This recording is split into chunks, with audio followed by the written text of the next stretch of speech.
a commencé par le Big Bang. Et 15 milliards d'années plus tard, nous commençons tout juste à comprendre comment fonctionne réellement l'univers. Aujourd'hui, les chercheurs sont amenés à revoir totalement leur position sur les questions clés de l'existence. Pourquoi sommes-nous ici? D'où venons-nous? Existe-t-il d'autres formes de vie? Sommes-nous seuls au monde? Y a-t-il de la vie ailleurs qu'ici? Les chercheurs font des découvertes saisissantes. Les composantes de la vie même sont là, dans l'espace. Pour la première fois, nous voyons des astres en dehors de notre système solaire. Et cela nous conduit aux conclusions les plus inattendues. Nous sommes peut-être bien des étrangers sur notre propre planète. Nous sommes de la poussière d'étoiles. La voilà notre histoire cosmique. C'est un voyage au-delà de nos limites.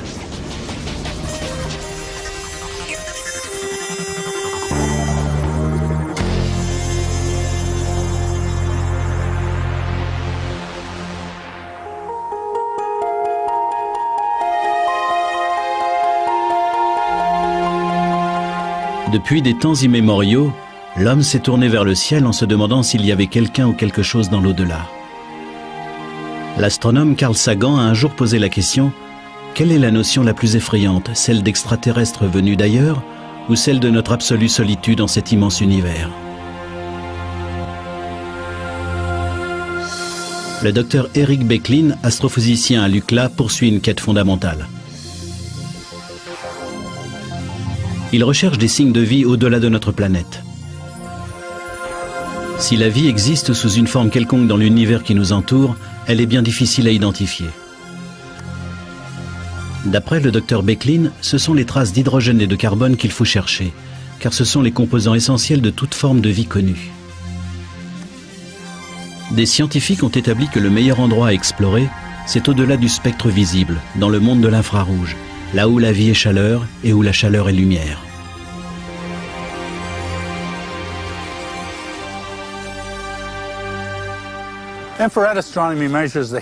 L'astronomie infrarouge mesure la chaleur en présence dans l'univers céleste. Vous pouvez par exemple voir la chaleur de mon visage beaucoup plus intense que celle de mon corps, qui est un peu frais ce soir. Cette flamme, en revanche, est encore plus chaude que vous ne pouvez le voir ici. C'est pourquoi la radiation infrarouge mesure la chaleur d'un objet céleste. Un autre aspect de l'astronomie infrarouge, c'est qu'elle vous permet de mesurer les molécules caractéristiques présentes aussi bien dans l'espace que dans nos organismes. Le fait de voir ces molécules organiques est un indice de vie éventuelle dans l'univers. Vues à l'infrarouge, les galaxies révèlent une étrange réalité, imperceptible à l'œil humain. Un royaume invisible où l'on peut détecter la plus infime quantité de chaleur. Celle de lointains soleils ou des traces d'hydrogène et de carbone qui sont les signes d'une vie venue d'ailleurs. Mais nos télescopes d'ici-bas sont bien limités.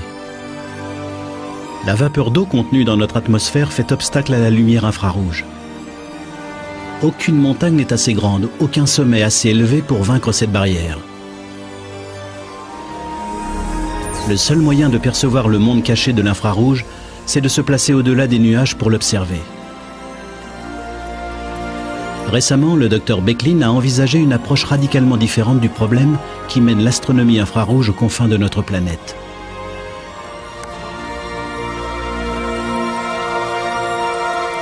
Mais c'est là une solution qui pousse le docteur Becklin lui-même dans ses derniers retranchements, car elle ravive des souvenirs obsédants. Des souvenirs qu'il espérait bien enfouis à jamais. En fait, j'étais en retard. Je suis toujours sur la brèche avec tous les voyages que je fais pour l'observatoire, et on m'a attribué le tout dernier siège disponible. Le 28 avril 1988, Eric Becklin emprunte le vol 243 d'Aloha Airlines à destination d'Honolulu lorsque se produit la catastrophe.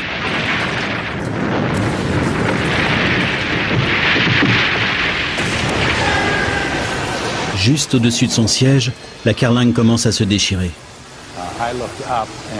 J'ai levé les yeux et j'ai tout de suite compris. J'ai essayé de mettre mon gilet de sauvetage, mais je n'y arrivais pas. Il a fallu que je me dise que j'étais un scientifique tout à fait capable de lire les instructions. Je gardais espoir, et je me disais que le pilote arriverait à nous poser. Plus le trou grandissait, moins j'y croyais. Mais on ne cesse jamais complètement d'espérer. Au-dessus de la cabine de première classe, on aperçoit maintenant le bleu du ciel. La décompression est terrifiante, le vacarme assourdissant, et l'équipage est obligé de communiquer par signes.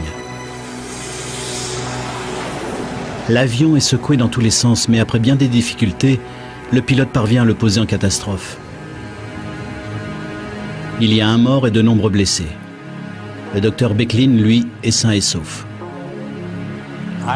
Quelle que soit la peur, je crois que le meilleur moyen de surmonter ce genre de choses, c'est de repartir immédiatement. Et voici qu'Eric Becklin s'apprête à monter à bord d'un autre appareil offrant une étrange ressemblance avec celui du vol fatal, y compris le trou béant dans le fuselage. Si ce n'est que cette fois-ci, c'est fait exprès. En principe, les avions n'ont pas de trous, mais en fait, ils peuvent voler avec des ouvertures tout à fait considérables. Dans un hangar géant de Waco, au Texas, des ouvriers sont en train de modifier un 747 de la United Airlines pour qu'il puisse accueillir un passager peu ordinaire. Un télescope dernier cri qui risque bien de tout changer sur ce que nous savons de notre univers. C'est un observatoire stratosphérique pour astronomie infrarouge, baptisé SOFIA. À près de 13 000 mètres d'altitude, ce jet spécial va ouvrir son œil géant sur le ciel. Voici le plus grand télescope aéroporté du monde. On peut dire que c'est un très gros avion, un 747, dans lequel on a percé un grand trou et que cette cavité est destinée à recevoir un très gros télescope. Des questions? C'est un gros appareil, très cher. Regardez-le bien tous. Observez le pivot. Faites bien attention, s'il vous plaît. Les techniciens de l'aérospatiale relèvent le défi de remplacer 244 sièges par un télescope de 20 tonnes et 35 000 pièces entièrement nouvelles. Bloquez-le, purgez-le de nouveau. Surveillez l'indicateur avant qu'on touche le fond. C'est la modification la plus complexe jamais effectuée sur un avion commercial. Les mécaniciens ont fort à faire pour renforcer la structure interne d'un appareil dont le centre de gravité a complètement basculé. Tout est repensé et reconstruit de fond en comble, depuis la structure en acier jusqu'au circuit électrique. Il faut poser plus de 10 km de fil et 3 km de câbles en fibre optique. Un chef-d'œuvre d'ingénierie. Avec ses 2,50 m de diamètre, le miroir de SOFIA flottera sur film d'huile infiniment ténu, guidé par un système de gyroscope électronique chargé de maintenir le télescope sur sa cible. Comme ils survoleront les nuages, les chercheurs sentiront bien les turbulences, mais le télescope, lui, n'en souffrira pas.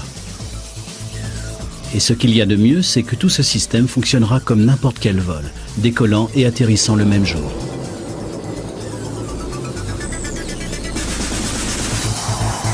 SOFIA pourra voler jusqu'aux confins de notre atmosphère pour scruter l'univers en quête d'un signe de vie. À la différence du télescope spatial Hubble, il pourra regagner la Terre ferme en toute sécurité, et ce, en quelques heures. Ce qu'il y a de bien avec SOFIA, c'est qu'on peut y installer les derniers instruments mis au point. Et si quelque chose cloche, le télescope par exemple, on peut aller arranger ça dès le lendemain. C'est possible aussi avec Hubble en lui envoyant des astronautes, mais le coût est faramineux. C'est là toute la différence entre SOFIA et tout ce qu'on a pu envoyer jusqu'à présent dans les nuages. C'est un observatoire transportable qui nous conduira droit aux confins de l'univers. SOFIA va nous permettre d'observer jusque dans les moindres détails ces régions où se forment les planètes et les étoiles.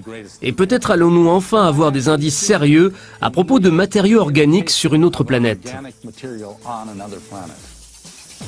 Spécialisé dans l'infrarouge, le système de SOFIA sera à même de détecter et de mesurer les plus infimes variations de température. Des étoiles, des planètes, et peut-être même des signes de vie demeurés jusqu'à présent cachés aux autres télescopes vont maintenant déployer leur éclatante palette de lumière et de couleurs devant l'œil grand ouvert de SOFIA. Conçu pour un envol en 2004, SOFIA nous enverra des images totalement révolutionnaires qui fourniront peut-être un début de réponse à certaines de nos questions. Non seulement sur ce qu'il y a là-bas, mais aussi sur nos propres origines. Je crois que tous les humains se posent les mêmes questions, vous savez. D'où est-ce que je viens? Qu'est-ce qu'il y a là-bas? Dans quelle mesure est-ce que je fais partie de cet univers? Les réponses nous attendent sur d'autres planètes. Des planètes que nous commençons tout juste à découvrir.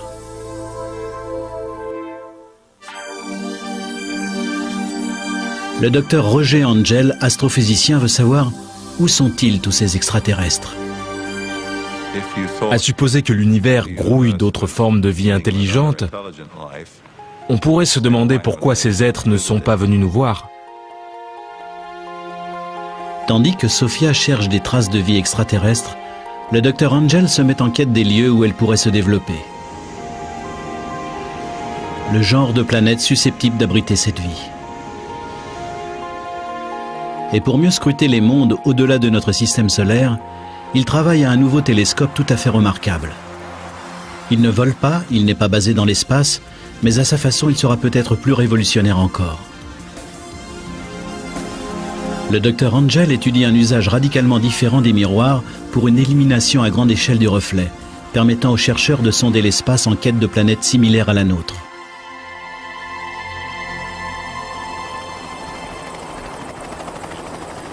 Tout là-haut, dans le désert d'Arizona, le docteur Angel construit la plus grande paire de jumelles du monde, un double télescope de conception entièrement nouvelle. Ce sera le télescope le plus puissant qui soit, destiné à voir la lumière que dégagent les planètes des autres étoiles.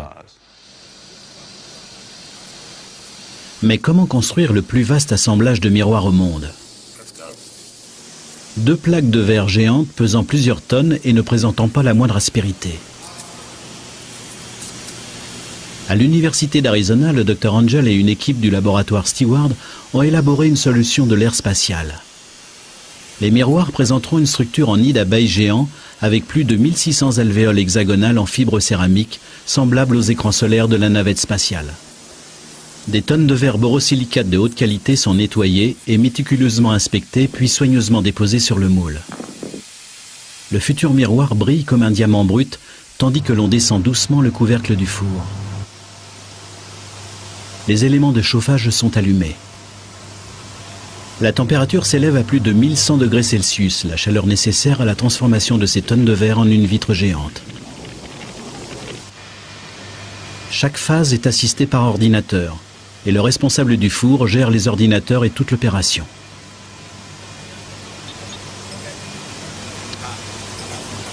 Tandis que le four accomplit 7 tours à la minute, le verre fondu coule comme du miel en un nid d'abeilles géant, et sa surface prend peu à peu sa forme parabolique, idéale pour l'observation de l'univers. Joli. Après plus de 3 mois de lent refroidissement, les miroirs n'accusent pas moins de 18 tonnes sur la balance. Ce qui ne les empêche pas d'être nettement plus légers et résistants que des miroirs en verre massif. Ils produisent en outre une image de bien meilleure résolution. C'est un bienfait inattendu de cette structure en rayon de miel. Étant donné leur faible poids, ces miroirs refroidissent à la fraîcheur de la nuit. Les anciens miroirs en verre massif, eux, restituaient durant la nuit la chaleur accumulée et l'effet de convection altérait la qualité des images. Après des mois de fraisage, de polissage et de traitement anti-reflet, les miroirs de 8,50 m de diamètre sont bons pour le service. Chacun pourrait abriter 5 voitures garées de front et leur surface est si lisse que les variations sont de l'ordre de 25 nanomètres, soit nettement moins qu'un cheveu humain. De la précision chirurgicale à une échelle colossale.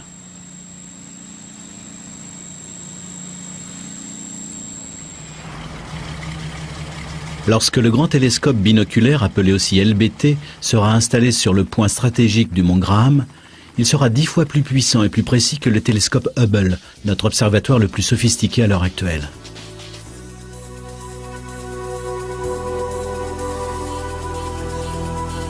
Mais ce n'est pas tout. Il sera affecté à une tâche bien particulière. En effet, une bonne 60aine de nouvelles planètes ont été découvertes au cours de ces dernières années.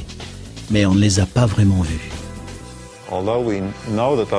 Étant donné l'oscillation qu'elles impriment à l'étoile, nous savons que ces planètes sont là, mais personne ne les a encore vues. Et ce parce qu'il est extrêmement difficile de se débarrasser de cette lumière éblouissante à proximité immédiate de la planète.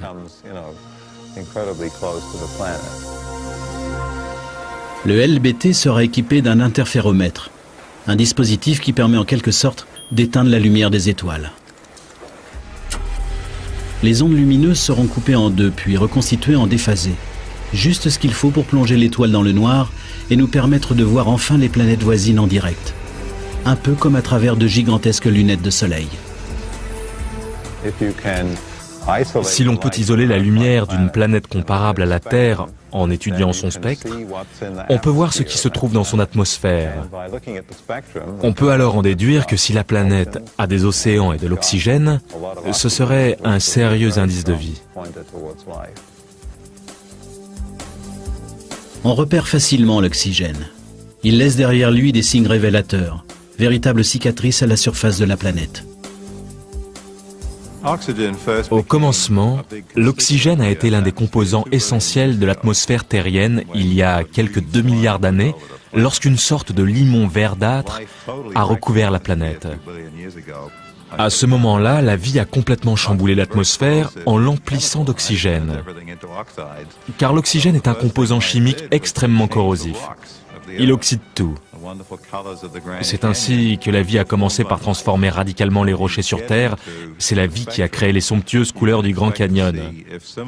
En se penchant sur le spectre, on cherche à voir si pareilles choses sont arrivées à d'autres planètes, si elles ont été complètement investies, transformées par la vie.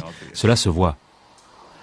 Dans les années à venir, quand le LBT sera enfin terminé, il nous fera traverser l'univers pour nous montrer de façon plus claire et plus précise ce qu'il y a de l'autre côté. On s'est beaucoup demandé s'il existait une forme de vie ailleurs, ce que nous percevons comme la possibilité d'une autre vie intelligente. S'il n'y a pas de limon verdâtre, il n'y a probablement pas de vie intelligente non plus. Et si ce télescope nous permet de localiser d'autres êtres dans l'univers, il nous aidera peut-être aussi à répondre à une question plus lancinante encore. Les graines de la vie ont-elles germé sur Terre ou sont-elles venues d'ailleurs ?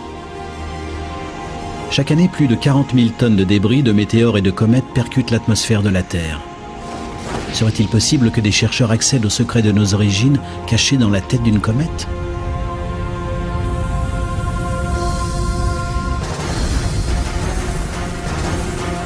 En 1994, la comète de Shoemaker-Levy 9 a heurté Jupiter de plein fouet. Elle a provoqué à la surface de la planète des explosions 600 fois plus violentes que ne l'aurait fait notre arsenal nucléaire tout entier. Certains chercheurs pensent aujourd'hui que des comètes pourraient bien avoir eu un effet générateur de vie sur notre planète en lui apportant de l'eau, des composés organiques et plus de 70 sortes d'acides aminés. Ces météorites ont-elles vraiment semé des graines de vie sur Terre ? Au laboratoire de propulsion à réaction à Pasadena, en Californie, le docteur Donald Brownlee est résolu à le savoir.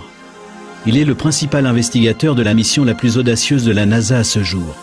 La sonde Stardust effectue un voyage de 7 ans aux confins de notre système solaire.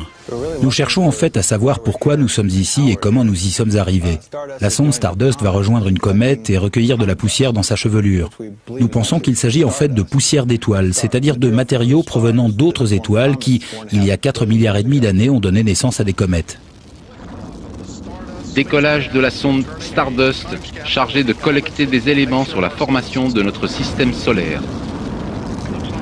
On dirait un largage réussi. Le moteur principal, l'étage s'est détaché et l'on assiste à l'allumage du deuxième étage. Allumage normal, avec régulateur d'oscillation. Tout semble parfait. Stardust se précipite à son rendez-vous avec la comète Will 2. Elle a pour mission de capter un échantillon de la chevelure de la comète et de le rapporter sur Terre en 2007. Depuis qu'en 1996, l'analyse d'une météorite provenant de Mars a révélé qu'elle contenait des traces de microbes, les chercheurs sont en quête d'indices supplémentaires. Ceci pourrait bien indiquer que la vie est effectivement venue à nous depuis d'autres points de la galaxie. Mais la météorite avait été contaminée en traversant l'atmosphère terrestre. Nous n'avons donc pas de réponse à notre question et le mystère reste entier à ce jour. La vie sur Terre a-t-elle commencé ici? Le docteur Brownlee ne le pense pas. La Terre ne présente pratiquement ni carbone ni eau. Si l'on considère la masse globale de la Terre, ces éléments indispensables à la vie n'existent que sous forme de traces. Alors d'où viennent-ils? Ils sont venus à nous d'au-delà du système solaire. C'est pourquoi nous pensons que ces éléments provenant de comètes sont en fait un matériau universel qui atterrit sur des planètes comme la Terre et y apporte des matériaux organiques, de l'eau et de l'azote. Et l'une des principales questions que nous nous posons est en fait de savoir ce que les comètes peuvent nous dire sur la formation de planètes comme la nôtre et dans quelle mesure elles sont porteuses de vie. À l'instar d'une boule de neige sale, la plupart des comètes sont généralement composées de glace mêlée de roches, de gaz gelés et de molécules organiques. Et l'une de ces comètes est approchée par Stardust. Cette sonde n'est guère plus grande qu'un bureau ordinaire. On pourrait la caser dans le coffre d'une voiture, mais sa mission est de taille. Car Stardust cherche la preuve irréfutable que c'est là-bas qu'a commencé toute vie sur Terre.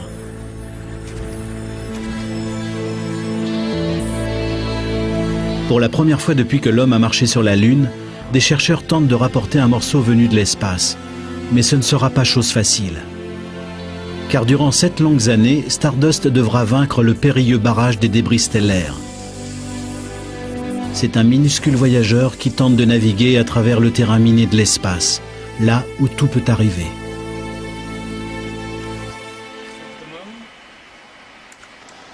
En novembre 2000...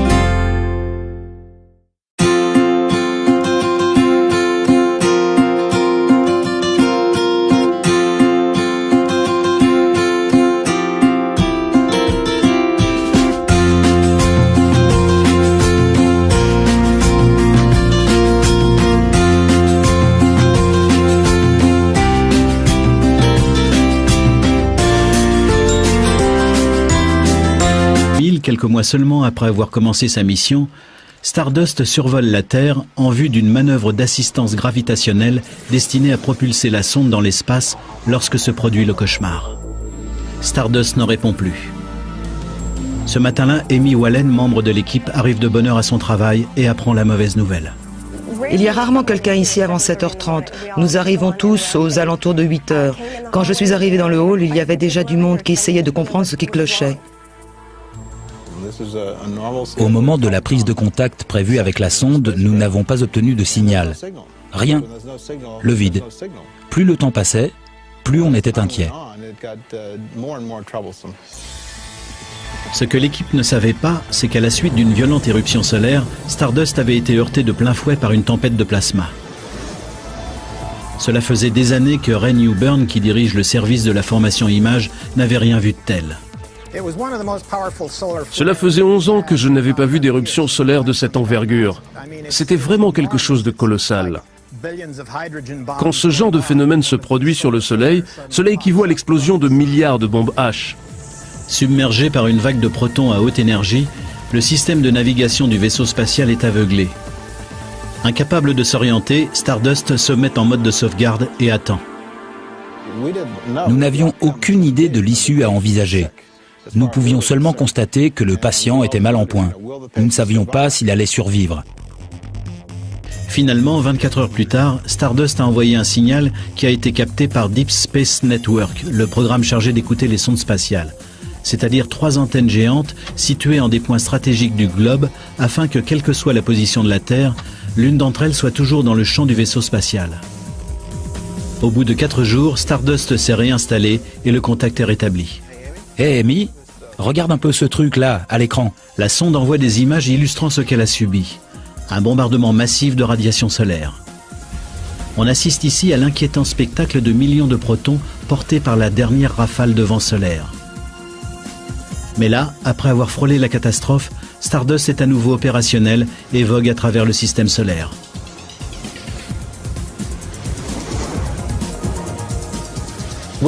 Notre soulagement était à la mesure de l'énorme travail investi dans la construction de cette sonde pour qu'elle aille recueillir ces particules de comète.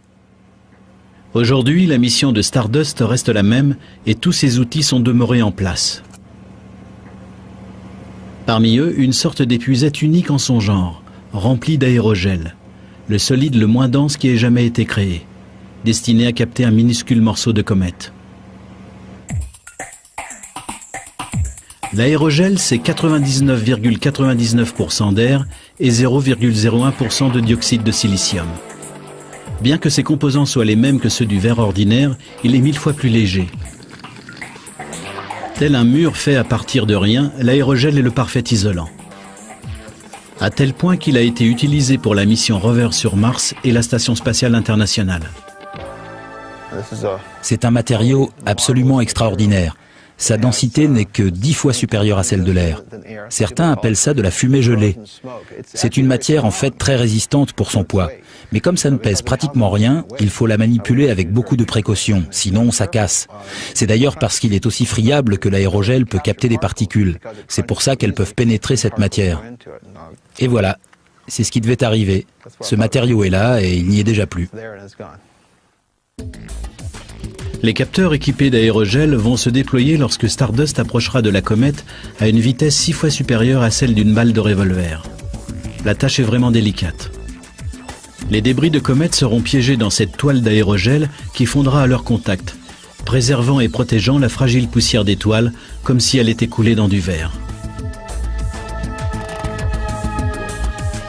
Cet échantillon qui nous arrive dans son superbe capteur azuré, c'est un peu comme le diamant bleu de la Smithsonian Institution. Tout doit être calculé au plus juste. La rencontre ne durera que quelques heures. Après avoir parcouru des milliards de kilomètres pendant 7 ans, la sonde n'aura qu'une journée pour accomplir sa mission. Enfin, si tout va bien, Stardust larguera son précieux chargement vers la Terre. Des millions de particules seront ainsi prêtes à être analysées. Cette poussière de comète ne pèse qu'une infime fraction de gramme, mais sa valeur est incalculable. La capsule qui nous la rapportera foncera vers l'atmosphère terrienne à quelques 50 000 km/h. Et ses panneaux solaires seront mis à rude épreuve, tandis que le parachute se déploiera enfin au-dessus d'un des lointains déserts de l'Utah. Nous allons récupérer des éléments qui, depuis leur formation il y a 4,5 milliards d'années, sont restés aux confins de notre système solaire.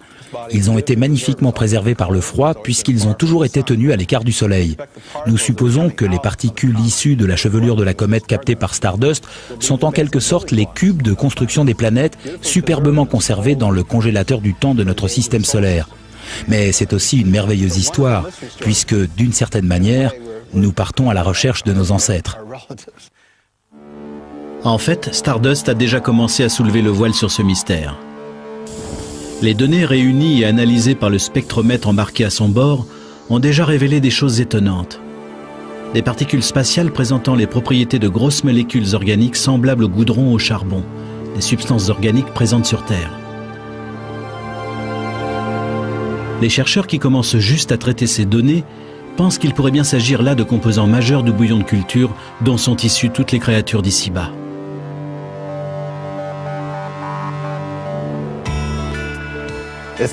Nous sommes de la poussière d'étoiles. La voilà notre histoire cosmique. Nous avons été créés à partir de poussière d'étoiles.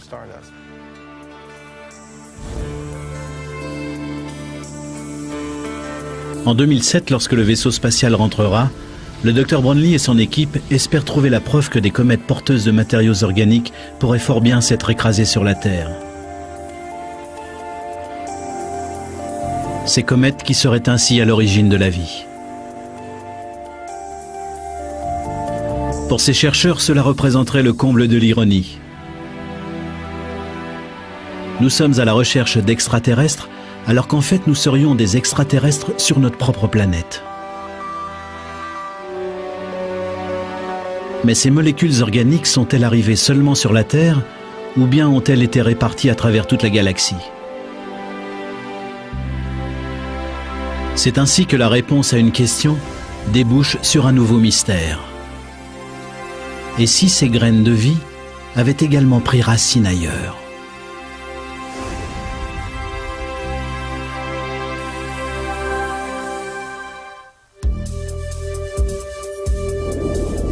Où pourrions-nous trouver de la vie ailleurs dans notre système solaire? Pas sur les planètes comme on l'a cru jadis, mais peut-être sur leurs satellites. À environ 1 milliard de kilomètres de la Terre, Titan est la plus grande des 15 lunes de Saturne. Il est nimbé de brumes organiques. Si les chercheurs ne se trompent pas, Titan est un monde mystérieux, composé non pas d'oxygène mais de méthane. De la pluie de méthane, des océans de méthane, peut-être même des volcans de méthane.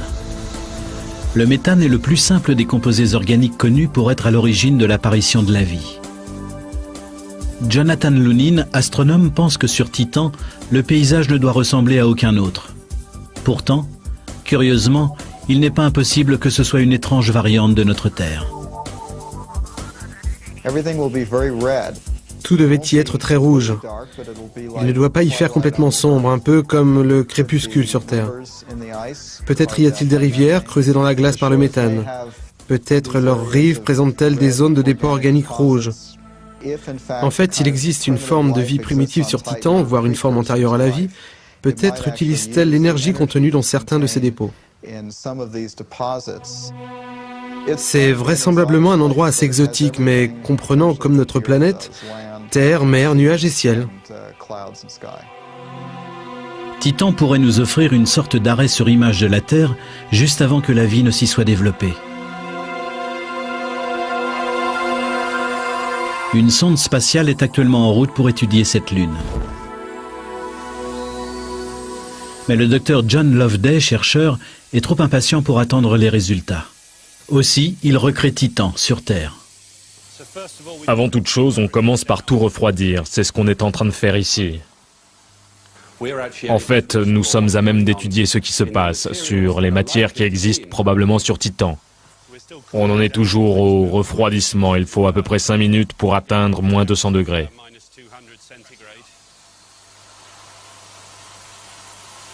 Il gèle du méthane avant de l'exposer aux pressions de notre planète.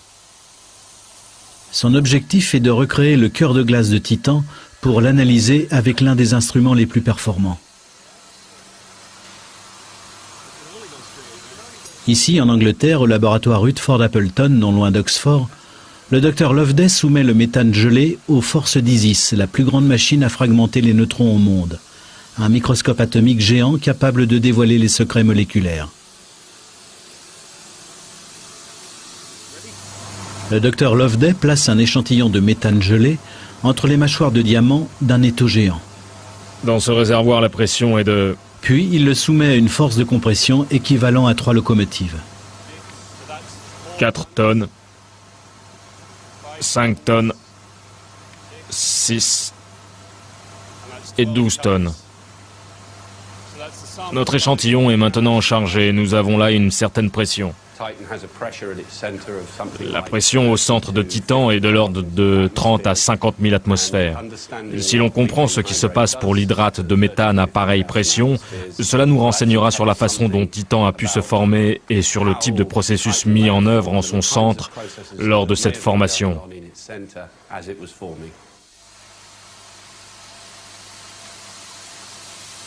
Cela indiquerait-il au docteur Loveday qu'il pourrait y avoir effectivement de la vie sur Titan? On n'en est pas là, mais ce n'est pas aussi simple que ça. Ici, sur Terre, des chercheurs ont découvert une espèce de ver qui se développe dans un environnement glacé au fond de la mer. Il fait partie d'une étrange chaîne alimentaire qui se nourrit de méthane. Sur Terre, de nombreux animaux, comme les termites, émettent de grandes quantités de méthane.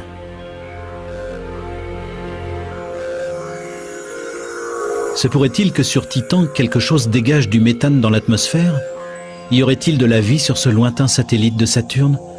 C'est là un mystère qui attend d'être résolu. C'est pourtant une autre lune, une lune de Jupiter, celle-là qui pourrait nous réserver la plus grande surprise.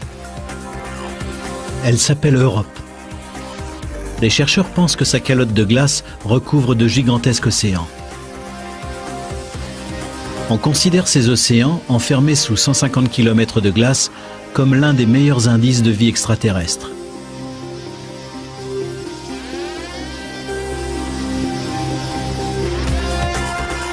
Comme il n'existe actuellement aucun vaisseau spatial capable de pénétrer l'armure de glace d'Europe, la NASA a résolu le problème en se déplaçant en Antarctique.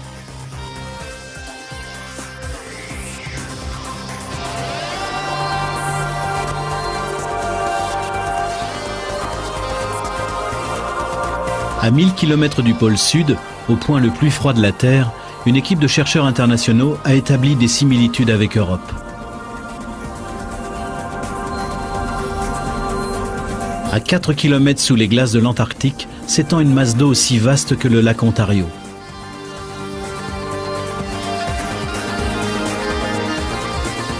Les chercheurs pensent que ce lac, le lac Vostok, n'a pas vu la lumière du jour depuis que les premières baleines sont apparues dans l'océan.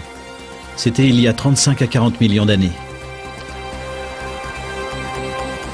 Hermétiquement fermé par d'anciens glaciers, ce lac d'eau douce d'une longueur de quelques 250 km de long a trouvé le moyen de rester liquide sous la glace.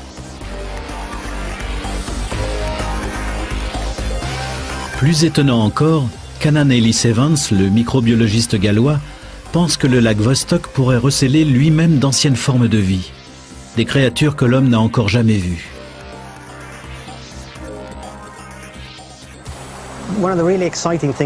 Une chose tout à fait passionnante au sujet du lac Vostok, c'est qu'il est fondamentalement différent de notre monde moderne, parce qu'il en a été isolé pendant des millions d'années.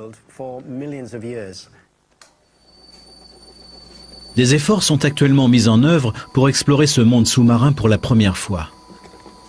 Des chercheurs ont élaboré une solution quasi futuriste pour vaincre la glace de Vostok. C'est extrêmement périlleux. Un forage à pareille pression pourrait être fatal. Agissant comme une crevaison, cette ponction pourrait faire exploser le lac en créant un gigantesque geyser qui signerait la fin tant de l'expérience que des chercheurs. Et même si la percée se passe bien jusque-là, les choses peuvent encore mal tourner. Ce qui nous inquiète, c'est que même si l'on arrive jusqu'au lac, l'expérience risque de contaminer cette masse d'eau de façon irrévocable. Pour éviter cette contamination, la NASA a mis au point une remarquable invention. C'est là que la NASA est entrée en scène, avec un dispositif qui ressemble à un long cigare équipé à son extrémité d'un système de chauffage. Il descend le long d'un câble qui se déroule au fur et à mesure. On peut dire qu'il se fraye un chemin vers le lac en faisant fondre la glace. Mais dans le même temps, la glace se referme derrière lui. C'est donc un aller simple. Par ailleurs, nous pouvons aussi le stériliser durant sa descente afin qu'il soit parfaitement propre une fois arrivé au lac. Et rien ne peut remonter puisque l'orifice ainsi pratiqué est gelé. Une fois le forage terminé, de minuscules robots sous-marins appelés hydrobots exploreront les eaux souterraines du lac Vostok. Ce seront les premiers visiteurs depuis 40 millions d'années. Ils prendront des mesures et procéderont à des expériences. Leurs caméras capteront des images de formes de vie aquatiques demeurées coupées du reste du monde. Si la vie peut se maintenir dans cet univers gelé, privé de lumière, est-ce là ce que nous pourrons trouver sous la surface glacée d'Europe, le satellite de Jupiter? Nous avons sur Terre des créatures qui, transportées sur Europe, seraient à l'aise dans cet océan. Les chances ne sont donc pas mauvaises pour qu'il y ait une forme de vie dans l'océan d'Europe. De la vie peut-être, mais pas exactement au sens où nous l'entendons. Il y a de fortes chances pour qu'il y ait de la vie ailleurs que sur Terre. Mais s'imaginer que la vie sur les autres planètes ressemble à ce qu'on voit le soir à la télé relève de la fantaisie. C'est une question de définition. Ce n'est pas forcément la vie telle que nous la connaissons ici sur Terre. Ce n'est pas forcément une vie intelligente. C'est possible, mais on n'en sait rien. Pourtant, même si l'on ne trouvait que des microbes ou des bactéries, ces premières formes de vie, ce serait déjà une percée colossale. Les bactéries ont beau paraître fort ennuyeuses à bien des gens, ce serait passionnant d'en trouver dans les océans d'Europe.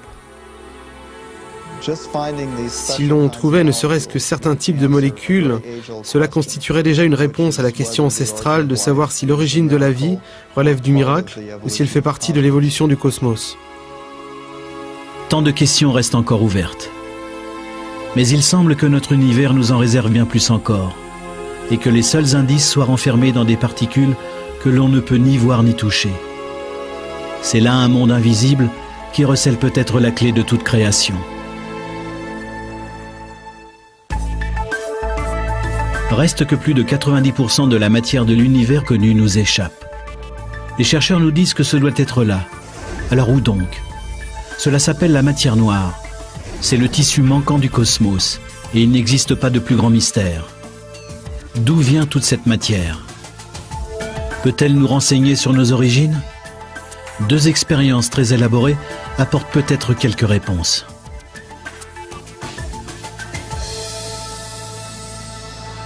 Dans la Méditerranée, au large des côtes françaises, des chercheurs installent un système étrange.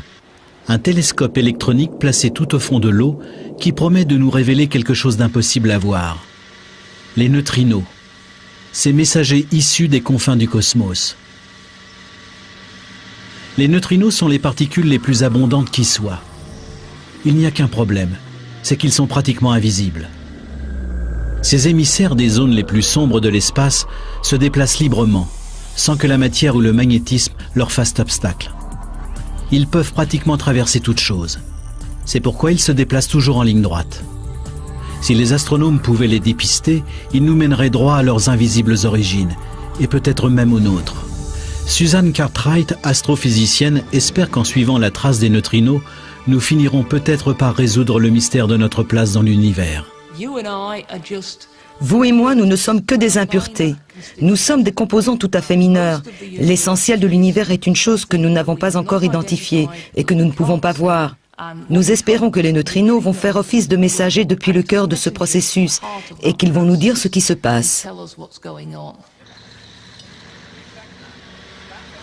Pour entreapercevoir ces particules chimériques, il nous faut regarder les choses de manière totalement différente. À l'instar de John Carr, le directeur du projet Antares.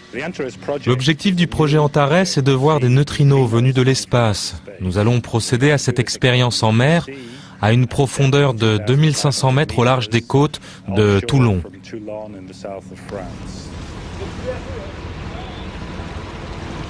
Antares est un projet de recherche international qui ouvre de nouveaux horizons à la science. À 2,5 km sous la Méditerranée, un réseau de 900 photomultiplicateurs attachés à 10 câbles ayant chacun la longueur de 4 terrains de football formera bientôt une grille en 3 dimensions couvrant une vaste zone marine. C'est bien la moindre des choses si l'on veut avoir quelque chance de détecter l'indétectable. C'est le principe de la loterie. Les chances de détecter un seul neutrino sont comparables à celles de décrocher le gros lot avec un seul billet. Mieux vaut acheter une grande quantité de billets, c'est-à-dire avoir un grand détecteur, si l'on veut rester dans la course. Pour mettre toutes les chances de notre côté, Antares est placé tout au fond de l'eau afin de le protéger des signaux parasites et des interférences indésirables. À la différence des autres télescopes, Antares ne regardera pas vers le haut mais vers le bas, traversant le fond de l'eau et la planète entière via le centre de la Terre, utilisant celle-ci comme un filtre à neutrinos.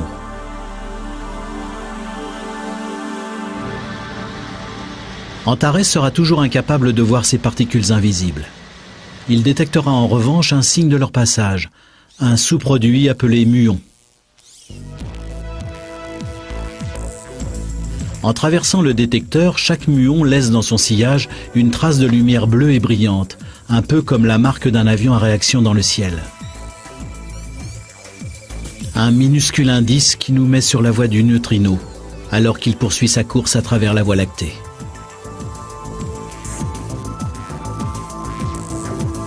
Mais il n'est jamais simple de suivre un neutrino à la trace. En février 1987, la Terre est touchée par la lumière que génère l'explosion d'une étoile située à 170 000 années-lumière. Jamais on n'avait vu chose pareille d'aussi près. Au cours de cette journée d'hiver, nous avons tous été traversés par des centaines de milliards de neutrinos. Mais sur ce déluge, seuls 19 neutrinos ont été détectés. Ce que les membres du projet Antares espèrent trouver, ce ne sont pas seulement des neutrinos venus d'étoiles ou de supernovas, mais aussi ceux venus apparemment de nulle part, la matière noire. C'est-à-dire l'immense réalité qui nous entoure, une réalité que l'on n'a jamais vue. Quand on étudie la cosmologie, il est extrêmement gênant de reconnaître qu'on n'a aucune idée sur 90% de ce qui compose l'univers. C'est un peu comme si un biologiste vous disait « Eh bien, j'étudie les poissons, mais j'ignore tout de 90% des espèces de poissons au monde, je n'en étudie que 10%. »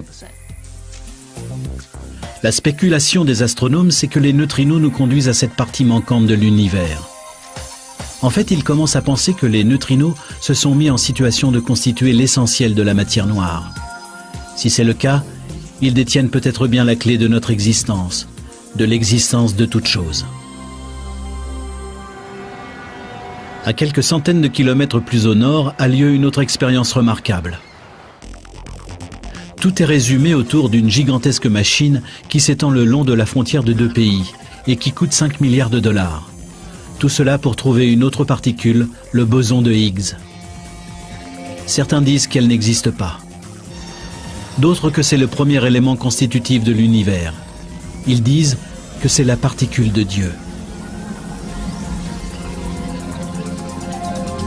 Au commencement, la matière brute de l'univers tout entier était étroitement comprimée en une boule minuscule d'une infinie densité. Puis, une formidable explosion d'énergie l'a fait éclater. C'est le Big Bang, le moment de la création, celui où tout ce qui a jamais été et tout ce qui ne sera jamais a explosé à travers le temps et l'espace. Mais certains chercheurs pensent que sans cette particule, l'univers serait resté de l'énergie pure, et rien, ni le Soleil ni la Terre, pas même les molécules ni quoi que ce soit d'autre, n'existerait en tant que matière.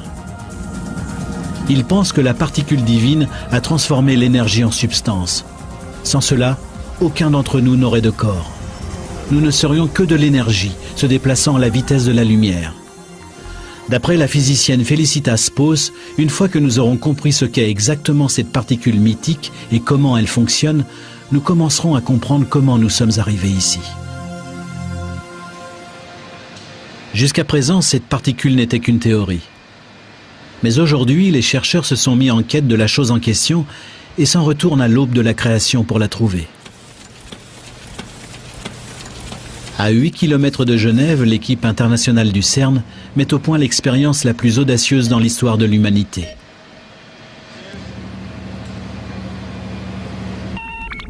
On s'apprête à recréer le Big Bang sous terre.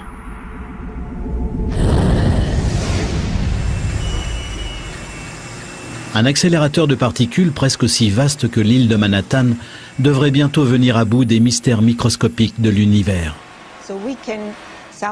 Nous devrions arriver à recréer dans notre laboratoire les conditions telles qu'elles étaient, une fraction de seconde après le Big Bang. Avec ses aimants supraconducteurs, ce grand collisionneur de hadrons provoquera le choc de milliers de milliards de protons avec une violence 100 000 fois supérieure à celle du champ magnétique de la Terre. Et comme les faisceaux de particules tournent en sens opposé à la vitesse de la lumière, ils vont entrer en collision en produisant une averse de particules subatomiques.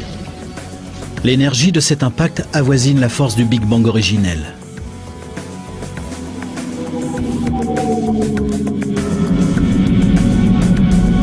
L'idée, c'est de comprendre la force primale qui a créé toute chose, nous compris, et de trouver la trace de la chimérique particule de Dieu. Et que se passera-t-il si ces chercheurs finissent par trouver ? D'aucuns pensent qu'une fois que nous aurons compris cette particule, nous commencerons enfin à comprendre la véritable nature de l'univers, notamment d'où nous venons, via notre planète et jusqu'aux lointains confins de l'espace. Ce voyage, la quête de nos origines à travers l'univers, ne fait que commencer. Je n'aime pas l'idée que l'univers est glacé et que nous ne sommes qu'un accident. Je pense que nous faisons tous partie d'un univers vivant. Il y a probablement bien des endroits dans notre propre système solaire susceptibles d'entretenir une vie microbienne. Mais combien dans notre univers peuvent offrir les conditions nécessaires à la vie animale? Notre planète est la seule dont nous sachions qu'elle le peut. Je ne crois pas que la vie soit un accident. Nous avons tendance à penser que nous habitons un endroit très particulier. À mon avis, nous allons découvrir dans le cosmos quantité d'autres endroits charmants où la vie peut prendre forme.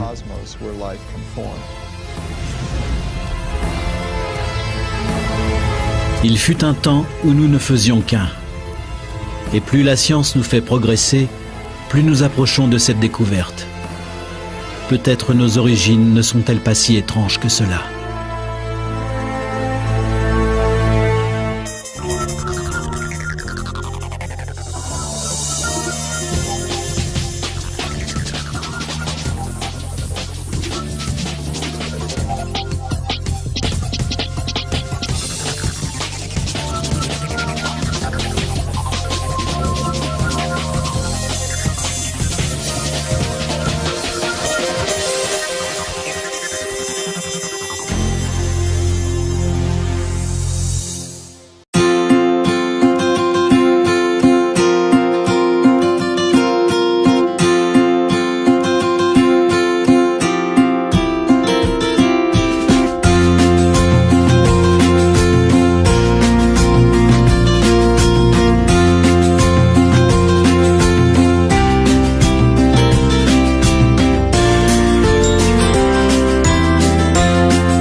poursuit une quête fondamentale.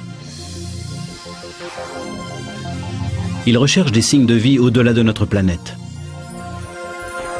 Si la vie existe sous une forme quelconque dans l'univers qui nous entoure, elle est bien difficile à identifier.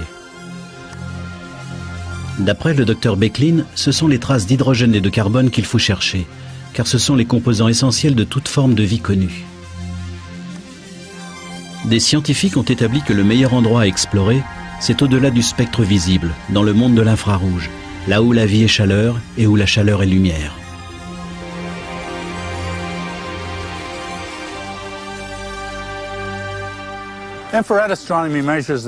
L'astronomie infrarouge mesure la chaleur en présence dans l'univers céleste. Vous pouvez par exemple voir la chaleur de mon visage beaucoup plus intense que celle de mon corps, qui est un peu frais ce soir. Cette flamme, en revanche, est encore plus chaude que vous ne pouvez le voir ici. C'est pourquoi la radiation infrarouge mesure la chaleur d'un objet céleste. Un autre aspect de l'astronomie infrarouge, c'est qu'elle vous permet de mesurer les molécules caractéristiques présentes aussi bien dans l'espace que dans nos organismes. Le fait de voir ces molécules organiques est un indice de vie éventuel dans l'univers.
Tout a commencé par le Big Bang. Et 15 milliards d'années plus tard, nous commençons tout juste à comprendre comment fonctionne réellement l'univers. Aujourd'hui, les chercheurs sont amenés à revoir totalement leur position sur les questions clés de l'existence. Pourquoi sommes-nous ici? D'où venons-nous? Existe-t-il d'autres formes de vie? Sommes-nous seuls au monde? Y a-t-il de la vie ailleurs qu'ici? Les chercheurs font des découvertes saisissantes. Les composantes de la vie même sont là, dans l'espace. Pour la première fois, nous voyons des astres en dehors de notre système solaire. Et cela nous conduit aux conclusions les plus inattendues. Nous sommes peut-être bien des étrangers sur notre propre planète. Nous sommes de la poussière d'étoiles. La voilà notre histoire cosmique. C'est un voyage au-delà de nos limites.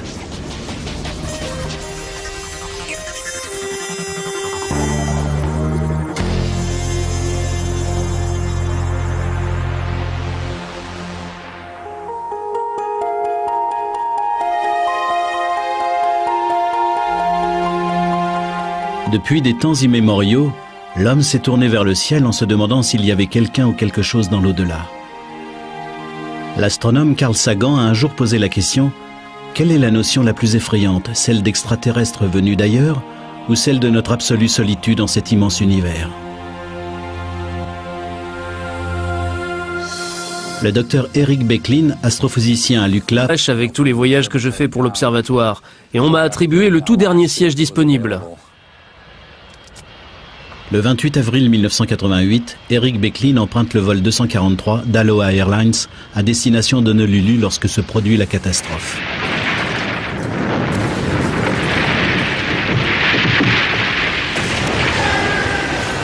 Juste au-dessus de son siège, la carlingue commence à se déchirer. J'ai levé les yeux et j'ai tout de suite compris. J'ai essayé de mettre mon gilet de sauvetage, mais je n'y arrivais pas. Il a fallu que je me dise que j'étais un scientifique tout à fait capable de lire les instructions. Je gardais espoir, et je me disais que le pilote arriverait à nous poser. Plus le trou grandissait, moins j'y croyais. Mais on ne cesse jamais complètement d'espérer. Au-dessus de la cabine de première classe, on aperçoit maintenant le bleu du ciel.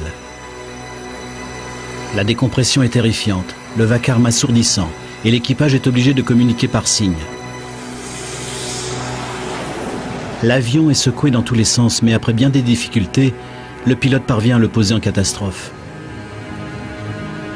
Il y a un...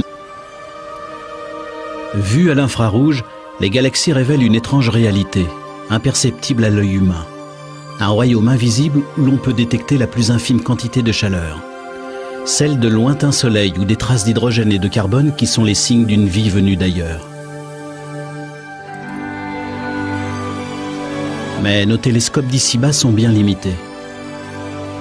La vapeur d'eau contenue dans notre atmosphère fait obstacle à la lumière infrarouge. Aucune montagne n'est assez grande, aucun sommet assez élevé pour vaincre cette barrière.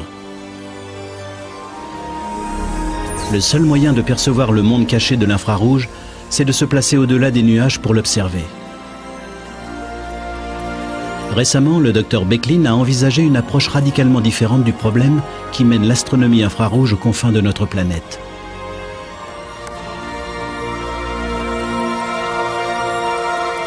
Mais c'est là une solution qui pousse le Dr Becklin lui-même dans ses derniers retranchements, car elle ravive des souvenirs obsédants. Des souvenirs qu'il espérait bien enfouis à jamais. En fait, j'étais en retard. Je suis... Les hydrobos exploreront les eaux souterraines du lac Vostok. Ce seront les premiers visiteurs depuis 40 millions d'années. Ils prendront des mesures et procéderont à des expériences. Leurs caméras capteront des images de formes de vie aquatiques demeurées coupées du reste du monde. Si la vie peut se maintenir dans cet univers gelé, privé de lumière, est-ce là ce que nous pourrons trouver sous la surface glacée d'Europe, le satellite de Jupiter? Nous avons sur Terre des créatures qui, transportées sur Europe, seraient à l'aise dans cet océan. Les chances ne sont donc pas mauvaises pour qu'il y ait une forme de vie dans l'océan d'Europe. De la vie peut-être, mais pas exactement au sens où nous l'entendons. Il y a de fortes chances pour qu'il y ait de la vie ailleurs que sur Terre. Mais s'imaginer que la vie sur les autres planètes ressemble à ce qu'on voit le soir à la télé relève de la fantaisie.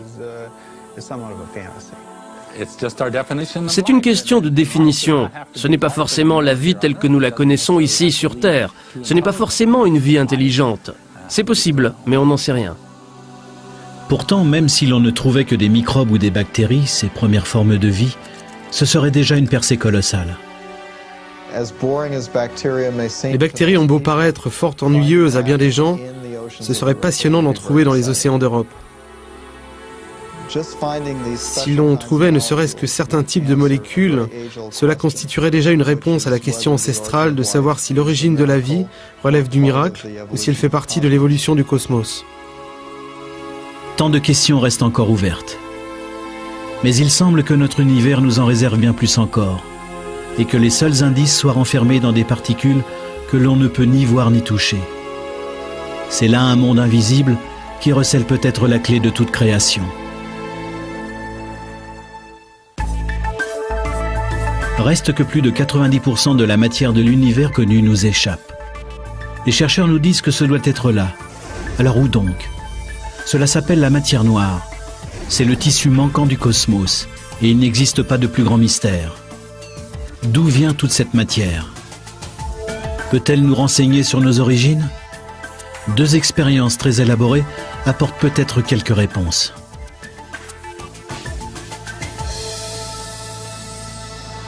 Dans la Méditerranée, au large des côtes françaises, des chercheurs installent un système étrange.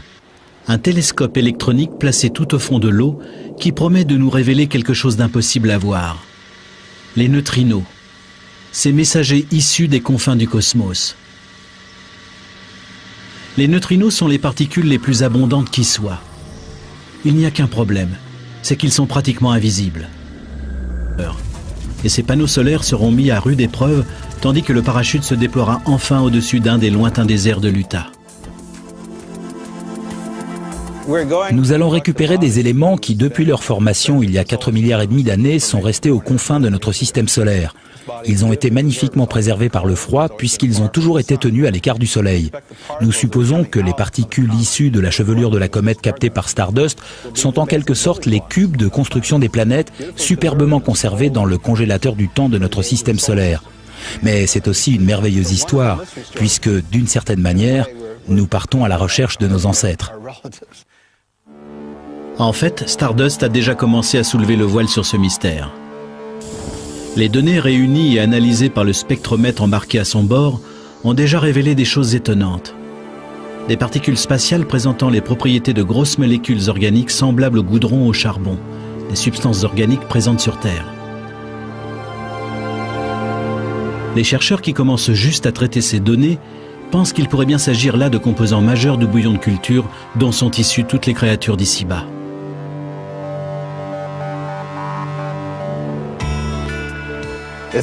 Nous sommes de la poussière d'étoiles. La voilà notre histoire cosmique. Nous avons été créés à partir de poussière d'étoiles.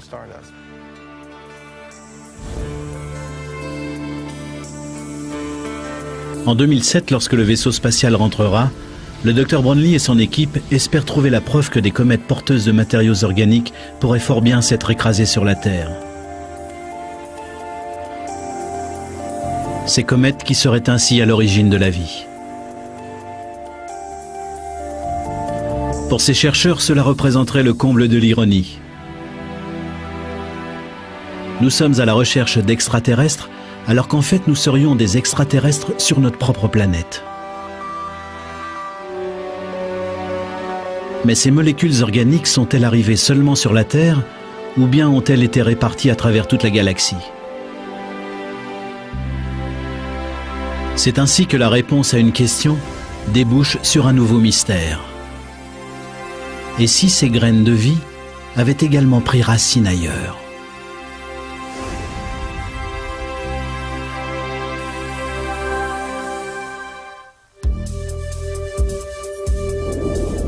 Où pourrions-nous trouver de la vie ailleurs dans notre système solaire?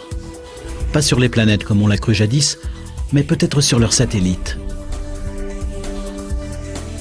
À environ 1 milliard de kilomètres de la Terre, Titan est la plus grande des 15 lunes de Saturne. Il est nimbé de brumes organiques. Si les chercheurs ne se trompent pas, Titan est un monde mystérieux, composé non...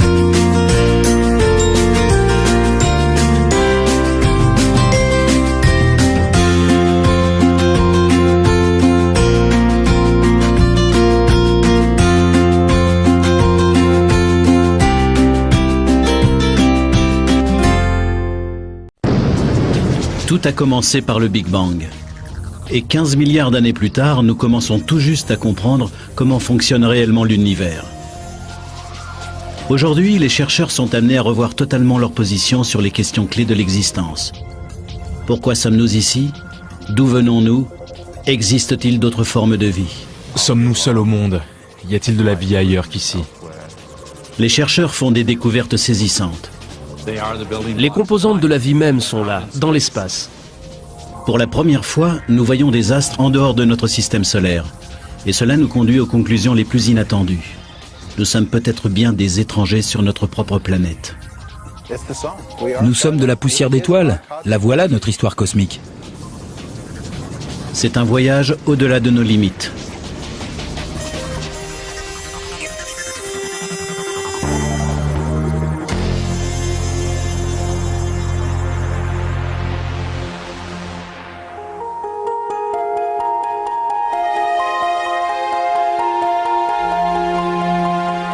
Depuis des temps immémoriaux, l'homme s'est tourné vers le ciel en se demandant s'il y avait quelqu'un ou quelque chose dans l'au-delà.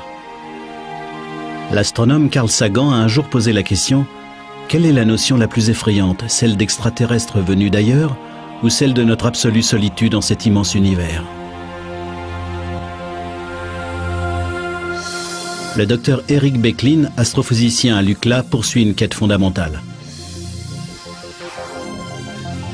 Il recherche des signes de vie au-delà de notre planète.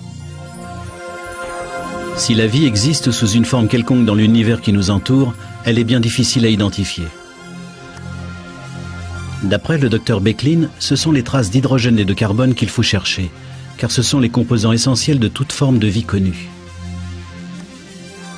Des scientifiques ont établi que le meilleur endroit à explorer, c'est au-delà du spectre visible, dans le monde de l'infrarouge, là où la vie est chaleur et où la chaleur est lumière.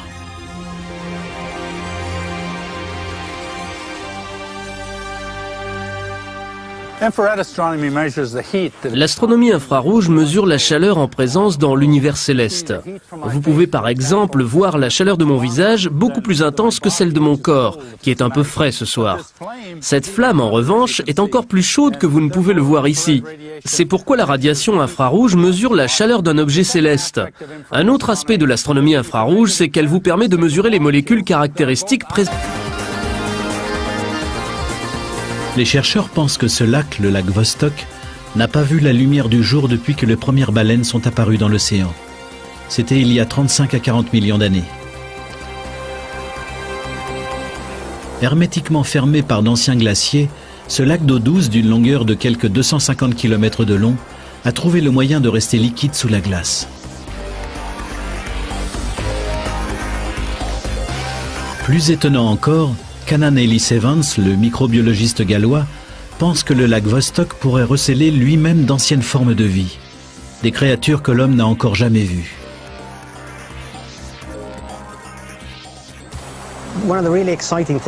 Une chose tout à fait passionnante au sujet du lac Vostok, c'est qu'il est fondamentalement différent de notre monde moderne, parce qu'il en a été isolé pendant des millions d'années.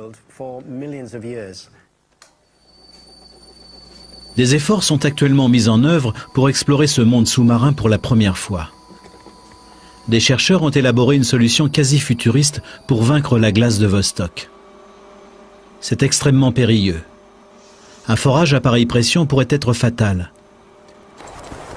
Agissant comme une crevaison, cette ponction pourrait faire exploser le lac en créant un gigantesque geyser qui signerait la fin tant de l'expérience que des chercheurs. Et même si la percée se passe bien jusque-là, les choses peuvent encore mal tourner. Ce qui nous inquiète, c'est que même si l'on arrive jusqu'au lac, l'expérience risque de contaminer cette masse d'eau de façon irrévocable. Pour éviter cette contamination, la NASA a mis au point une remarquable invention.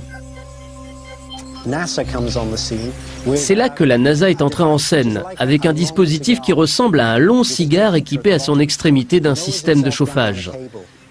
Il descend le long d'un câble qui se déroule au fur et à mesure.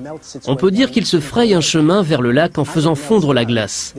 Mais dans le même temps, la glace se referme derrière lui. C'est donc un aller simple.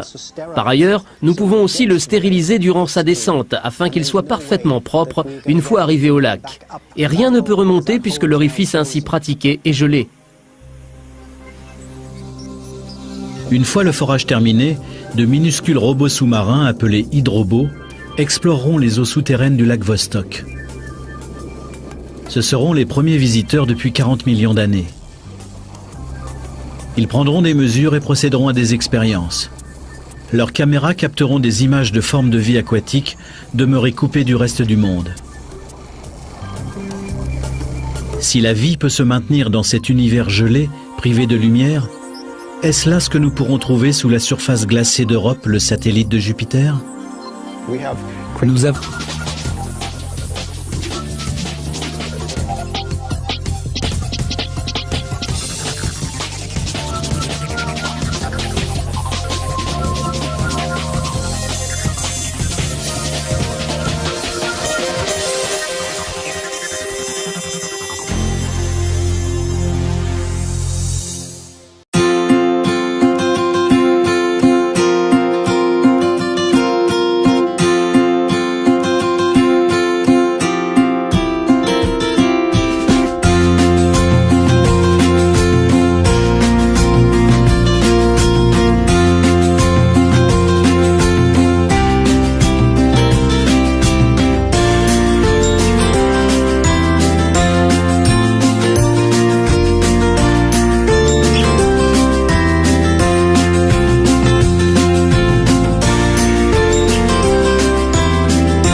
poursuit une quête fondamentale. Il recherche des signes de vie au-delà de notre planète. Si la vie existe sous une forme quelconque dans l'univers qui nous entoure, elle est bien difficile à identifier. D'après le docteur Becklin, ce sont les traces d'hydrogène et de carbone qu'il faut chercher, car ce sont les composants essentiels de toute forme de vie connue. Des scientifiques ont établi que le meilleur endroit à explorer, c'est au-delà du spectre visible, dans le monde de l'infrarouge, là où la vie est chaleur et où la chaleur est lumière.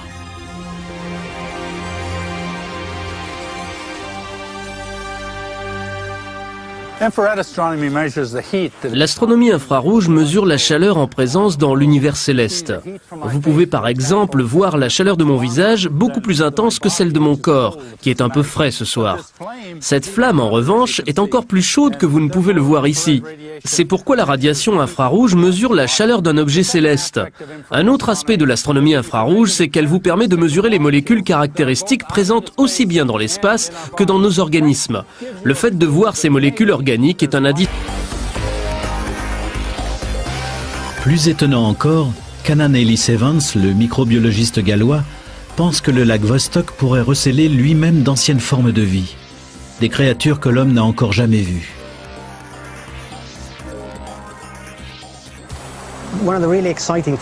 Une chose tout à fait passionnante au sujet du lac Vostok, c'est qu'il est fondamentalement différent de notre monde moderne, parce qu'il en a été isolé pendant des millions d'années.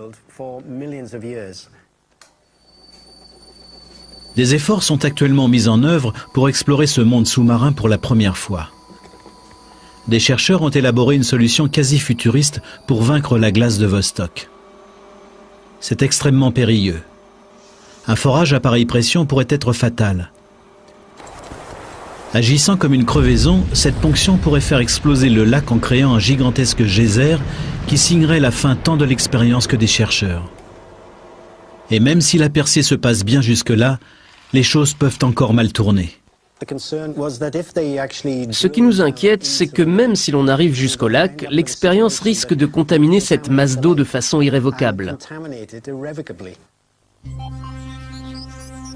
Pour éviter cette contamination, la NASA a mis au point une remarquable invention. C'est là que la NASA est entrée en scène, avec un dispositif qui ressemble à un long cigare équipé à son extrémité d'un système de chauffage. Il descend le long d'un câble qui se déroule au fur et à mesure. On peut dire qu'il se fraye un chemin vers le lac en faisant fondre la glace. Mais dans le même temps, la glace se referme derrière lui. C'est donc un aller simple. Par ailleurs, nous pouvons aussi le stériliser durant sa descente afin qu'il soit parfaitement propre une fois arrivé au lac. Et rien ne peut remonter puisque l'orifice ainsi pratiqué est gelé.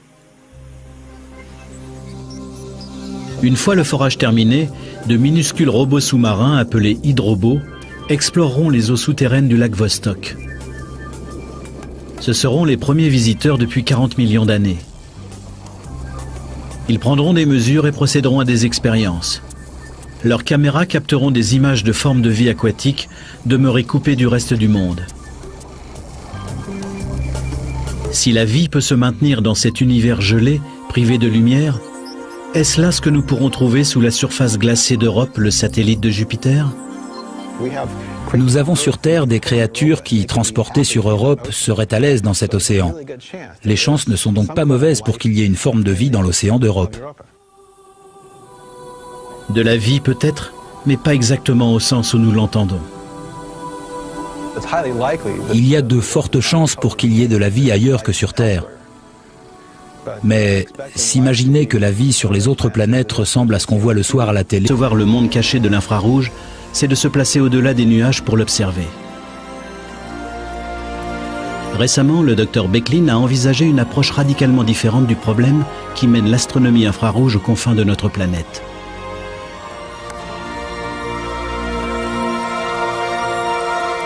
Mais c'est là une solution qui pousse le docteur Becklin lui-même dans ses derniers retranchements, car elle ravive des souvenirs obsédants. Des souvenirs qu'il espérait bien enfouis à jamais. En fait, j'étais en retard. Je suis toujours sur la brèche avec tous les voyages que je fais pour l'observatoire. Et on m'a attribué le tout dernier siège disponible. Le 28 avril 1988, Eric Becklin emprunte le vol 243 d'Aloha Airlines à destination d'Honolulu lorsque se produit la catastrophe.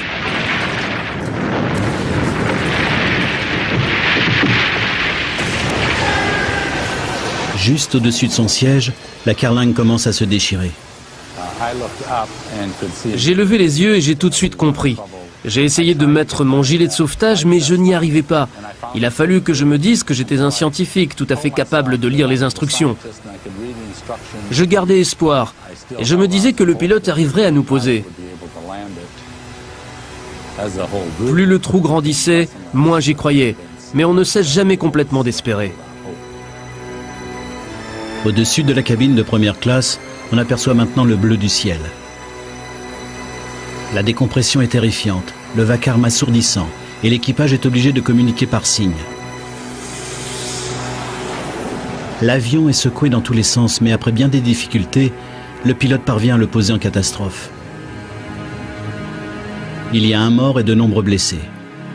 Le docteur Becklin, lui, est sain et sauf. Quelle que soit la peur, je crois que le meilleur moyen de surmonter ce genre de choses, c'est de repartir immédiatement. Et voici qu'Eric Becklin s'apprête à monter à bord d'un autre appareil, offrant une étrange ressemblance avec celui du vol fatal, y compris le trou béant dans le fuselage. Si ce n'est que cette fois-ci, c'est fait exprès. En principe, les avions n'ont pas de trous, mais en fait, ils peuvent voler avec des ouvertures tout à fait considérables. Dans un hangar géant de Waco, au Texas, des ouvriers sont en train de modifier un 747 de la United Airlines pour qu'il puisse accueillir un passager peu ordinaire.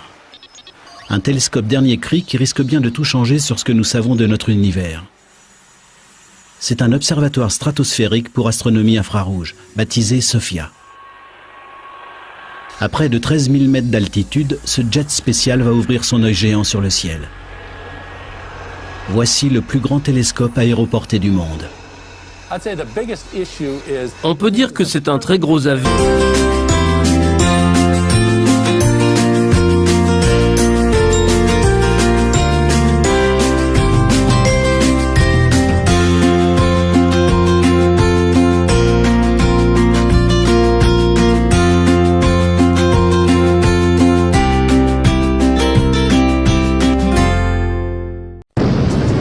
Tout a commencé par le Big Bang.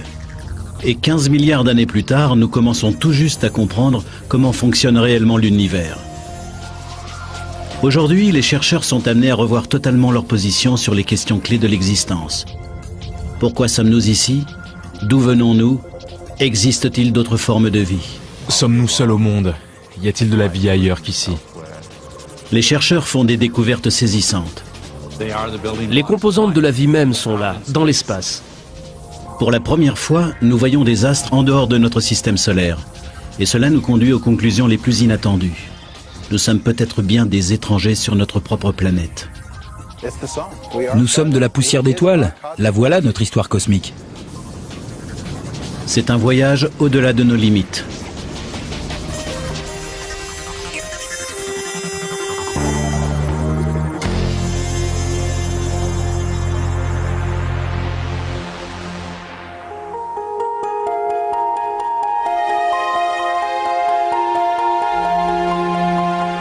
Depuis des temps immémoriaux, l'homme s'est tourné vers le ciel en se demandant s'il y avait quelqu'un ou quelque chose dans l'au-delà. L'astronome Carl Sagan a un jour posé la question: quelle est la notion la plus effrayante, celle d'extraterrestres venus d'ailleurs ou celle de notre absolue solitude en cet immense univers? Le docteur Eric Becklin, astrophysicien à l'UCLA, Avec tous les voyages que je fais pour l'observatoire, et on m'a attribué le tout dernier siège disponible. Le 28 avril 1988, Eric Becklin emprunte le vol 243 d'Aloha Airlines à destination d'Honolulu lorsque se produit la catastrophe.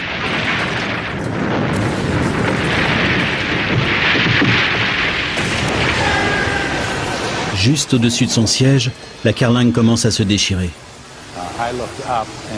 J'ai levé les yeux et j'ai tout de suite compris. J'ai essayé de mettre mon gilet de sauvetage, mais je n'y arrivais pas. Il a fallu que je me dise que j'étais un scientifique tout à fait capable de lire les instructions.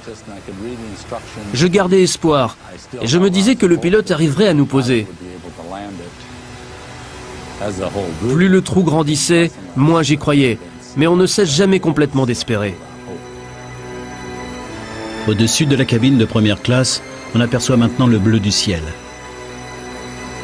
La décompression est terrifiante, le vacarme assourdissant, et l'équipage est identifié et que nous ne pouvons pas voir. Nous espérons que les neutrinos vont faire office de messagers depuis le cœur de ce processus et qu'ils vont nous dire ce qui se passe. Pour entreapercevoir ces particules chimériques, il nous faut regarder les choses de manière totalement différente. À l'instar de John Carr, le directeur du projet Antares. L'objectif du projet Antares est de voir des neutrinos venus de l'espace. Nous allons procéder à cette expérience en mer à une profondeur de 2500 mètres au large des côtes de Toulon.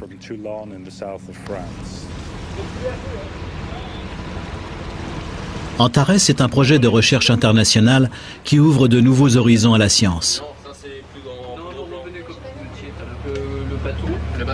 À 2,5 km sous la Méditerranée, un réseau de 900 photomultiplicateurs attachés à 10 câbles ayant chacun la longueur de 4 terrains de football formera bientôt une grille en 3 dimensions couvrant une vaste zone marine.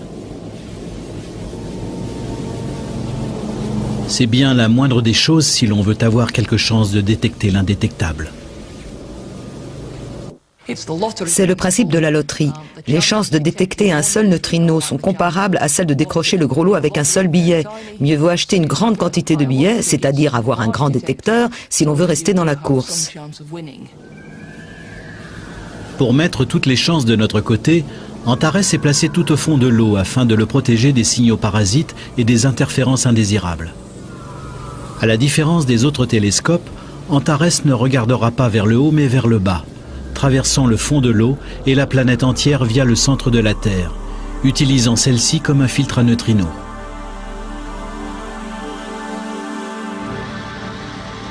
Antares sera toujours incapable de voir ces particules invisibles. Il détectera en revanche un signe de leur passage, un sous-produit appelé muon. En traversant le détecteur, chaque muon laisse dans son sillage une trace de lumière bleue et brillante, un peu comme la marque d'un avion à réaction dans le ciel. Un minuscule indice qui nous met sur la voie du neutrino, alors qu'il poursuit sa course à travers la Voie lactée.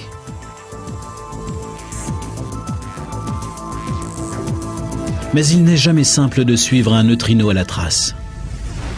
En février 1987, la Terre est touchée par la lumière que génère l'explosion d'une étoile située à 170 000 années-lumière. Jamais on n'avait vu chose pareille d'aussi près. Au cours de cette journée d'hiver, nous avons tous été traversés par des centaines de milliards de neutrinos. Mais sur ce déluge, seuls 19 neutrinos ont été détectés.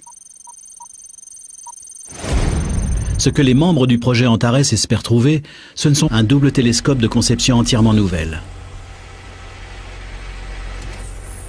Ce sera le télescope le plus puissant qui soit, destiné à voir la lumière que dégagent les planètes des autres étoiles. Mais comment construire le plus vaste assemblage de miroirs au monde? 2 plaques de verre géantes pesant plusieurs tonnes et ne présentant pas la moindre aspérité. À l'université d'Arizona, le Dr Angel et une équipe du laboratoire Steward ont élaboré une solution de l'air spatial. Les miroirs présenteront une structure en nid d'abeille géant avec plus de 1600 alvéoles hexagonales en fibre céramique, semblables aux écrans solaires de la navette spatiale. Des tonnes de verre borosilicate de haute qualité sont nettoyées et méticuleusement inspectées puis soigneusement déposées sur le moule. Le futur miroir brille comme un diamant brut, tandis que l'on descend doucement le couvercle du four. Les éléments de chauffage sont allumés. La température s'élève à plus de 1100 degrés Celsius, la chaleur nécessaire à la transformation de ces tonnes de verre en une vitre géante. Chaque phase est assistée par ordinateur, et le responsable du four gère les ordinateurs et toute l'opération.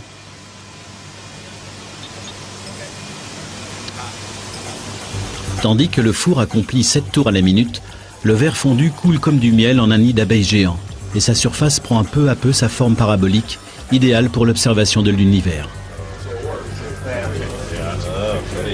Joli. Après plus de 3 mois de lent refroidissement, les miroirs n'accusent pas moins de 18 tonnes sur la balance. Ce qui ne les empêche pas d'être nettement plus légers et résistants que des miroirs en verre massif. Ils produisent en outre une image de bien meilleure résolution. C'est un bienfait inattendu de cette structure en rayon de miel. Étant donné leur faible poids, ces miroirs refroidissent à la fraîcheur de la nuit. Les anciens miroirs en verre massif, eux, restituaient durant la nuit la chaleur accumulée et l'effet de convection altérait la qualité des images. Après des mois de fraisage, de polissage et de traitement anti-reflet, les miroirs de 8,50 m de diamètre sont bons pour le service. Chacun pourrait abriter 5 voitures garées de front et leur surface est si lisse que les variations sont de l'ordre de 25 nanomètres, soit nettement moins qu'un cheveu humain. De la précision chirurgicale à une échelle colossale.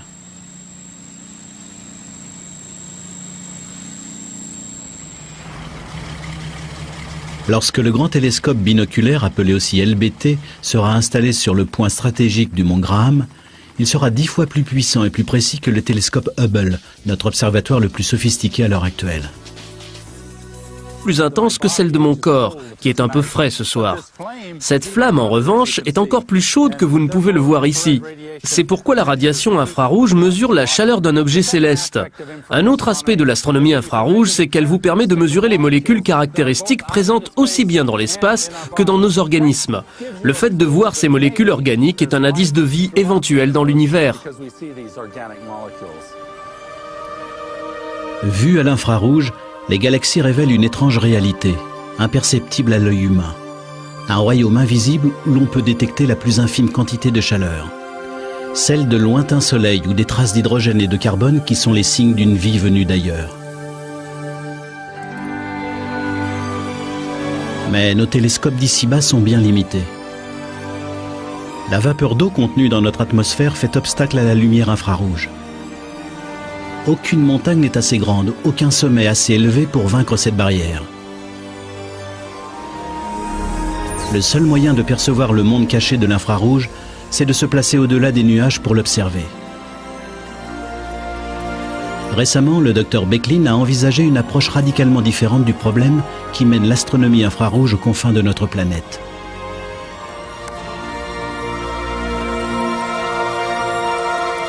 Mais c'est là une solution qui pousse le Dr Becklin lui-même dans ses derniers retranchements, car elle ravive des souvenirs obsédants. Des souvenirs qu'il espérait bien enfouis à jamais. En fait, j'étais en retard. Je suis toujours sur la brèche avec tous les voyages que je fais pour l'observatoire, et on m'a attribué le tout dernier siège disponible.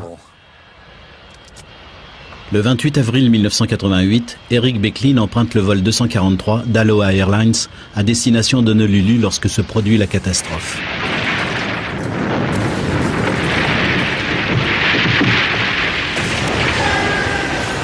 Juste au-dessus de son siège, la carlingue commence à se déchirer. J'ai levé les yeux et j'ai tout de suite compris. J'ai essayé de mettre mon gilet de sauvetage, mais je n'y arrivais pas. Il a fallu que je me dise que j'étais un scientifique tout à fait capable de lire les instructions. Je gardais espoir, et je me disais que le pilote arriverait à nous poser. Plus le trou grandissait, moins j'y croyais. Mais on ne cesse jamais complètement d'espérer. Au-dessus de la cabine de première classe, on aperçoit maintenant le bleu du ciel. La décompression est terrifiante, le vacarme assourdissant, et l'équipage est obligé de communiquer par signes. L'avion est secoué dans tous les sens, mais après bien des difficultés, le pilote parvient à le poser en catastrophe. Il y a un mort et de nombreux blessés. Le docteur Becklin, la sonde Stardust effectue un voyage de 7 ans aux confins de notre système solaire. Nous cherchons en fait à savoir pourquoi nous sommes ici et comment nous y sommes arrivés. La sonde Stardust va rejoindre une comète et recueillir de la poussière dans sa chevelure. Nous pensons qu'il s'agit en fait de poussière d'étoiles, c'est-à-dire de matériaux provenant d'autres étoiles qui, il y a 4,5 milliards d'années, ont donné naissance à des comètes. Décollage de la sonde Stardust, chargée de collecter des éléments sur la formation de notre système solaire. On dirait un largage réussi. Le moteur principal, l'étage s'est détaché et l'on assiste à l'allumage du deuxième étage. Allumage normal, avec régulateur d'oscillation. Tout semble parfait. Stardust se précipite à son rendez-vous avec la comète Will-2. Elle a pour mission de capter un échantillon de la chevelure de la comète et de le rapporter sur Terre en 2007. Depuis qu'en 1996, l'analyse d'une météorite provenant de Mars a révélé qu'elle contenait des traces de microbes, les chercheurs sont en quête d'indices supplémentaires. Ceci pourrait bien indiquer que la vie est effectivement venue à nous depuis d'autres points de la galaxie. Mais la météorite avait été contaminée en traversant l'atmosphère terrestre. Nous n'avons donc pas de réponse à notre question et le mystère reste entier à ce jour. La vie sur Terre a-t-elle commencé ici? Le Dr Brownlee ne le pense pas. La Terre ne présente pratiquement ni carbone ni eau. Si l'on considère la masse globale de la Terre, ces éléments indispensables à la vie n'existent que sous forme de traces. Alors d'où viennent-ils? Ils sont venus à nous d'au-delà du système solaire. C'est pourquoi nous pensons que ces éléments provenant de comètes sont en fait un matériau universel qui atterrit sur des planètes comme la Terre et y apporte des matériaux organiques, de l'eau et de l'azote. Et l'une des principales questions que nous nous posons est en fait de savoir ce que les comètes peuvent nous dire sur la formation de planètes comme la nôtre et dans quelle mesure elles sont porteuses de vie. À l'instar d'une boule de neige sale, la plupart des comètes sont généralement composées de glace mêlée de roches, de gaz gelés et de molécules organiques. Et l'une de ces comètes est approchée par Stardust. Cette sonde n'est guère plus grande qu'un bureau ordinaire. On pourrait la caser dans le coffre d'une voiture, mais sa mission est de taille. Car Stardust cherche la preuve irréfutable que c'est là-bas qu'a commencé toute vie sur Terre.